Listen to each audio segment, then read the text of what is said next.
Halo semua, kami dari kelompok 9 akan menjelaskan salah satu materi metode statistika 2, yaitu uji tanda data berpasangan, sampel kecil. Tapi, sebelum masuk ke tutorialnya, kita kenalan dulu dong. Perkenalkan, namaku Muhammad Reza Rahman. Di sini aku ditemani temanku. Perkenalkan, namaku Muhammad Erza Usmana. Kami berdua akan bergantian menjelaskan uji tanda untuk data berpasangan. Untuk outline video, yang pertama adalah review materi, kemudian penggunaan Microsoft Excel, dilanjut pengerjaan menggunakan SPSS, dan terakhir adalah penggunaan RStudio untuk mengerjakan contoh soal. Yang pertama, review materi. Hipotesis yang kita gunakan adalah hipotesis 0. Nah, hipotesis 0 sendiri dapat ditulis seperti ini, yang artinya median difference sama dengan 0, atau peluang X lebih dari A sama dengan peluang X kurang dari yang B sama dengan 0,5. Nah, untuk hipotesis alternatif terdapat 3, yaitu hipotesis alternatif yang A, B, dan C. Hipotesis alternatif yang A merupakan hipotesis alternatif untuk dua arah, yang B dan C adalah hipotesis alternatif untuk satu arah. Untuk uji tanda sendiri, terdapat prosedur yang harus dilakukan, yaitu yang pertama, menentukan tanda selisih antara anggota setiap pasangan. Kemudian dilanjutkan dengan menentukan banyaknya tanda positif yang dinyatakan dengan huruf M kecil dan banyaknya tanda negatif yang dinyatakan dengan tanda N kecil. Dan banyaknya pengamatan dinotasikan dengan N besar yang nilainya merupakan penjumlahan M kecil ditambah dengan N kecil. Untuk titik kritisnya, setiap hipotesis alternatif memiliki titik kritis tersendiri.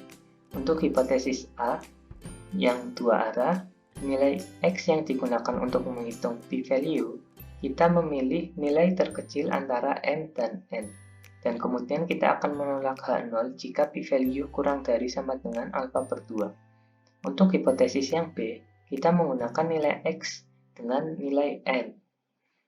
Dan kita akan menolak H0 jika p-value-nya kurang dari sama dengan alpha. Untuk hipotesis C, kita menggunakan N untuk nilai X. Kita akan menolak H0 jika p-value-nya kurang dari sama dengan alpha. Berikutnya adalah contoh soal yang akan digunakan untuk penghitungan menggunakan Microsoft Excel, SPSS, dan RStudio. Sebuah perusahaan furniture di daerah X memiliki omset bersih dalam sebulan sekitar 300 juta. Perusahaan tersebut dikenal dengan produk-produknya yang unik. Namun, seiring berjalannya waktu, perusahaan tersebut memiliki masalah terkait efisiensi kerja karyawannya. Karyawan yang bekerja di sana terlalu banyak, namun output yang dihasilkan tidak sepadan dengan banyaknya karyawan di tempat itu. Bahkan seringkali, output yang dihasilkan melewati deadline yang ditentukan. Akhirnya, pimpinan perusahaan tersebut mengubah pola kerja karyawan dengan suatu metode baru untuk menciptakan efisiensi kinerja. Efisiensi kinerja karyawan dapat dinilai dari waktu yang dibutuhkan untuk menyelesaikan masalah dalam menit. Dengan taraf nyata 5%, apakah perusahaan tersebut berhasil menciptakan efisiensi kinerja karyawan? Yang pertama, kita menggunakan Microsoft Excel.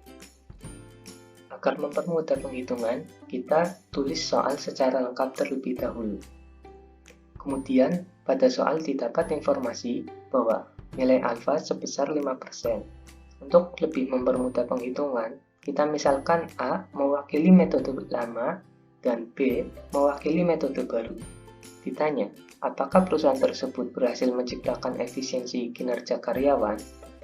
Nah, dalam soal kinerja karyawan dapat dinilai dari waktu yang dibutuhkan untuk menyelesaikan masalah dalam menit. Artinya, semakin singkat waktu dalam menyelesaikan masalah, maka ia semakin efisien dalam bekerja. Sehingga, hipotesis yang disusun untuk hipotesis 0, metode lama dan metode baru sama efisiennya. Artinya, tidak ada perubahan antara dengan metode lama dan metode baru dalam kinerja karyawan. Kemudian, hipotesis alfa atau hipotesis alternatif, metode baru lebih efisien dibandingkan dengan metode lama.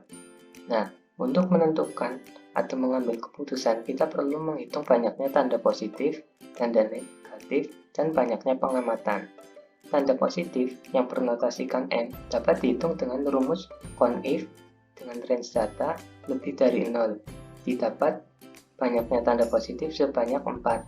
Kemudian banyaknya tanda negatif dinotasikan dengan N kecil dengan rumus CONIF range data kurang dari 0 didapat sebanyak 15. Untuk banyaknya pengamatan atau N besar dapat dihitung dengan menjumlahkan M kecil dan N kecil sehingga didapat banyak pengamatan adalah 19. Untuk statistik uji yang digunakan adalah p-value. Kita dapat menghitung nilai p-value dengan menggunakan sebaran distribusi binomial sehingga didapat nilai p-value sebesar 0,0096. Keputusannya, karena nilai p-value lebih kecil dari alfa yang digunakan, maka keputusannya adalah tolak H0. Untuk interpretasi, dengan taraf nyata 5%, dapat disimpulkan bahwa perusahaan tersebut berhasil menciptakan efisiensi kinerja karyawan dengan menerapkan metode baru. Oke, sekarang kita ingin melakukan uji tanda atau sign test dengan menggunakan SPSS. Hal pertama yang kita lakukan jika ingin menguji tanda dengan SPSS adalah menyiapkan datanya. Di sini udah aku siapkan datanya, yaitu metode lama dan metode baru. Langsung aja kita copy atau Ctrl+C, kemudian kita paste di bagian data view. Atau Ctrl+V. Nah, ini variabelnya masih berantakan, coba kita bereskan sedikit. Di sini kita namakan lama dan baru. Kemudian di bagian desimalnya kita nolkan aja semuanya. Nah, kemudian di bagian labelnya kita namakan biar mudah dimengerti dengan nama metode lama dan metode baru. Nah, kemudian align-nya kita center aja. Nah, kalau sudah kita klik lagi data view-nya, seperti inilah. Lumayan rapi kan? Oke, kemudian kita mulai analisisnya. Yang pertama kita lakukan adalah klik menu Analyze, kemudian klik Non-Partes, kemudian klik Legacy Dialog, dan pilih To Related Sample. Nah, setelah itu muncul seperti ini. Nah, ini bekas tadi kita pinggirkan aja, kita ulang. Nah, jika sudah muncul seperti ini, kita pilih nilai yang kiri, yang lama ini ke variabel 1. Kita pindahkan, dan metode barunya ke variabel 2. Oke, jika sudah, di test type-nya kita pilih Sign Test. Nah, kemudian langsung klik OK aja. Selanjutnya muncul output seperti ini. Di sini ada tabel frekuensi. Jika kita lihat, ini ada bacaan metode baru dikurang metode lama. Maksudnya, nilai pada kelompok kedua dikurang nilai pada kelompok pertama, atau XB dikurang XA, kalau di teorinya. Nah, di situ mendapatkan nilai negative difference-nya 15, atau tanda negatifnya 15, positifnya 4, dan nolnya 1. Jika dijumlahkan, sejumlah 20. Nah, hal itu terbukti pada Excel. Jika aku lakukan manual, maka terdapat tanda minusnya 15, positifnya 4, dan nolnya 1. Terbukti ya? Nah, kemudian kita pindah ke tabel selanjutnya, yaitu tabel statistik. Nah, di sini terlihat bahwa nilai p-value-nya sebesar 0,019. Nah, ini untuk dua arah. Karena kita ingin menguji yang satu arah, maka p-value-nya kita perlu bagi dua nih. Nah, jika dibagi dua, akan mendapatkan hasil 0,0095. Nah, ini nilai p-value-nya. Nah, setelah itu kita putuskan nih. Karena p-value-nya kurang dari alpha, yaitu sebesar 5%, maka kita tolak H0. Oke, sekarang kita akan melakukan uji tanda atau sign test dengan menggunakan RStudio. Hal pertama yang harus kita lakukan adalah menyiapkan datanya. Di sini udah aku siapkan data yang sama kayak tadi. Nah, untuk RStudio, kita copy datanya dari nama variabelnya. Dari sini kita copy atau Ctrl+C aja. Nah, kemudian kita jalankan dua library ini. Kita run.